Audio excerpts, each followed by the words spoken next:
stations have officially closed for the LaSalle Émard Verdun federal by-election. The riding is a Liberal stronghold, but ever since former Justice Minister David Lametti resigned earlier this year, the seat is now up for grabs. Joining me to discuss all of this is political analyst Karim Boulos. Karim, I know you can't predict the future, but what do you think is going to happen? Well, I think this is a chance for people to protest. This is a chance for them to have an inconsequential election from the point of view of controlling the House of Commons, but it's also an opportunity to have a chance to express your concern or your opposition. It's a chance to protest. And so they could send a message to Mr. Trudeau that things aren't the way they should be. It could be a message to the Bloc that, you know what, we need to have some more than just an opposition party. It's a chance for people to express themselves. Now, this is a three-way race between the Liberals, the NDP, and the Bloc Québécois. Is it unusual to see three candidates running so closely? Well, they're three excellent candidates. They were selected from, the well-known people in the community.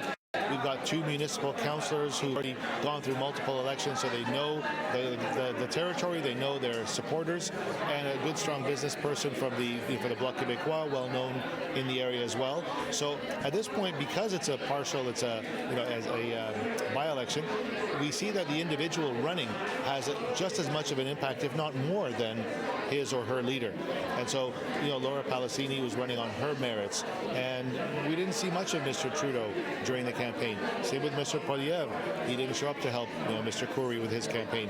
And Craig Sauvé, again, who's been in politics at a municipal level for a long time, has done the groundwork. We didn't see Mr. Singh supporting him. So it's about the individual candidates. Now, this by-election features the longest ballot in Canadian history. With 91 candidates, how is this going to impact the vote counting process? Well, first of all, every candidate, every party has its official agent that does all the numbers and the number crunching and so on. It's my understanding that this protest of sort with 91 candidates was a group of people that are being represented, many of them, by the same official agent, which puts into question whether or not this is truly a legitimate way to run a campaign. It's clearly an opposition. It's a protest against the electoral system, but it just clogs the system. It clogs the machine, and we don't expect to see results till well beyond midnight, if not even later in the morning. Now, Liberal candidate Laura Palacini was here earlier. She gave a speech. What did you think about that? The only words I can use are cautious optimism. She was optimistic, but it was somewhat muted. No one was expecting her to have a runaway success campaign, runaway success election result. So I think she is hopeful, but it was a tough campaign. The other two candidates did a great job, and recent polls showed the Bloc was actually leading. So I think she thanked her supporters, did what she was supposed to, reminded everybody that they had to work hard for the upcoming general election, but it was very cautious. Perfect. Thank you so much, Karim. Stay tuned at City News as we bring you the latest of this federal by-election. And are you feeling hopeful right now? Of course, yes, we are hopeful. I hope the Bloc will make some gains for every Quebecers tonight, and that will be stronger at Ottawa to carry Quebec's voice. A win, of course. The Bloc Québécois wants to win. We want to make gains, of course.